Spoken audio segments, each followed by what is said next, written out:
करवा चौथ से एक दिन पहले। अरे बहू इधर आना। हाँ जी माँ जी अभी आई। कल करवा चौथ है, तुम्हें याद है ना? हाँ माँ जी याद है।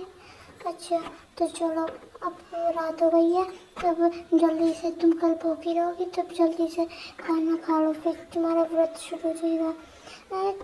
माँ जी पर मुझे खाना नहीं है, मेरा मन नहीं है। बहू फिर कल पूरे दिन भूखी रहोगी, तुम्हें खाने होगा।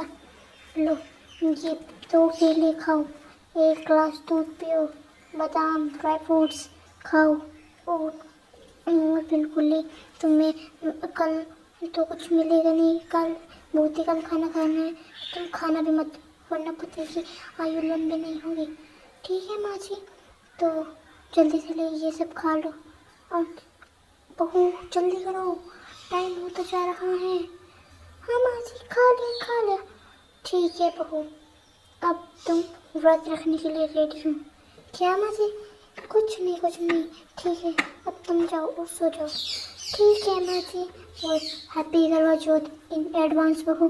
ठीक है माँ जी, thank you, same to you माँ जी।